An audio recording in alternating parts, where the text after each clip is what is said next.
Sustainable development is defined in the Brundtland Report as development that meets the needs of the present without compromising the ability of future generations to meet their own needs. Sustainable development consists of three interrelating pillars: the environmental, social, and economic pillars.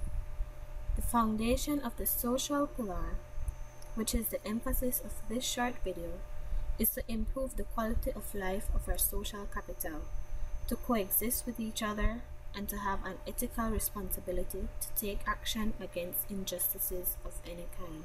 Roaring Creek Village, a small community in the Kaya district, is struggling to achieve the social pillar of sustainable development. Roaring Creek Village has been plagued with many crimes and gruesome murders.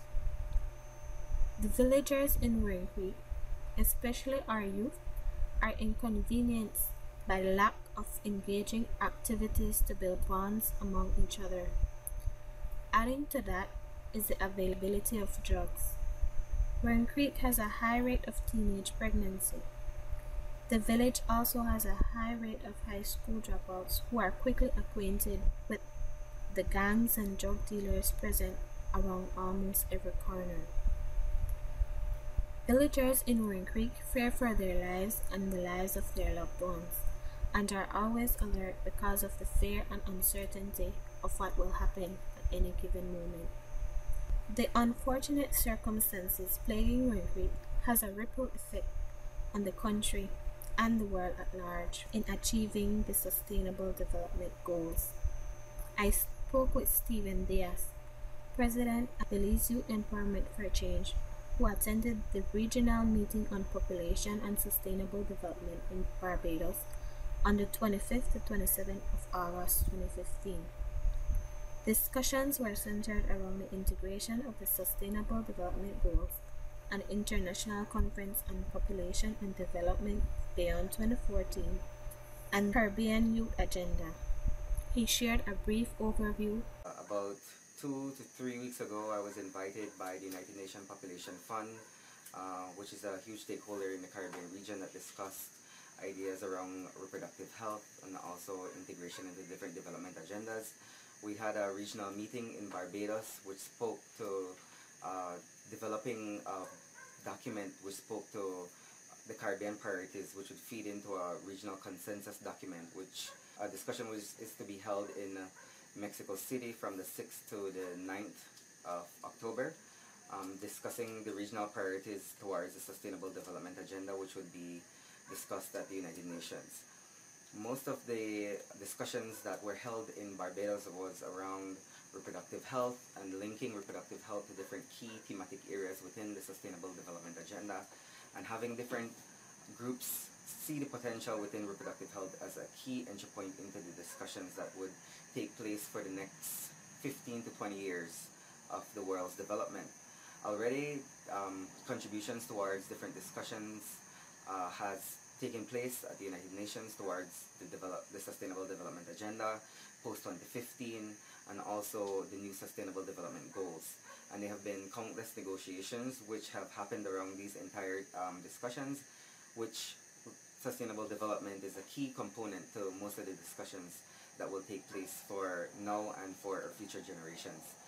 Within our region, we're trying to see how we could prioritize what Belize and the Caribbean wants to see for us for the next 15 to 20 years.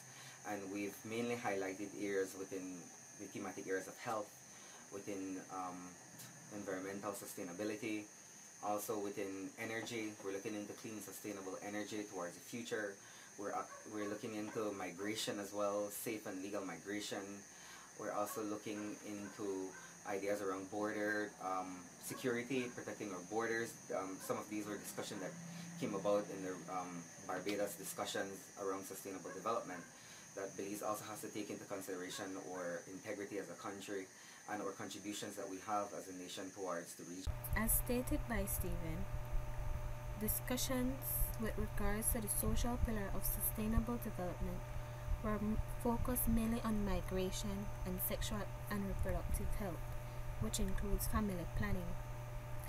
I believe More emphasis should have been placed on combating crime and violence as a priority in Belize, not only because it is the ethical and humanitarian thing to do, but also because crime and violence negatively affects our economic growth. Belize has 13 more murders within the first 4 months of 2015 when compared to 2014, shown in this graph retrieved from the Belize Police Department. Belize has gained bad publicity from our crime and murder statistics. In the 2014 UN report, Belize was named the third most dangerous country in the world, having 44.7 homicides per 100,000 people, as can be viewed in this color-coded map from the Huffington Post. And more recently, the US advised tourists to be very cautious when traveling on the George Price Highway from Roaring Creek Village to Tikato Village. Our crime rate also negatively affects our economic growth by having to fund the penitentiary. Thus, it is safe to say behavioral norms govern social conduct, which ultimately determines economic behavior. So how can we combat crime and violence and become the tranquil haven we so proudly sing about in our national anthem? How can being socially sustainable aid in accomplishing the economic pillar of sustainable development? Mitigating recommendations and the economic benefits they bring are as follows. Having a good family structure and instill morals and values in a younger generation. This prevents crime on a whole. Children grow up to be productive citizens. Secondly, having and being positive role models. Inspire young people to lead positive, productive lives. Children will grow up to be productive citizens. Thirdly, having engaging activities. Young people will learn teamwork and cooperation skills and dedication to achieve a common objective. They will learn how to positively deal with conflict and build bonds with each other. This promotes economic growth by keeping our youth busy and out of crime's way. Less people committing crime, less people in jail, less funding needed. Fourthly, technical and vocational programs.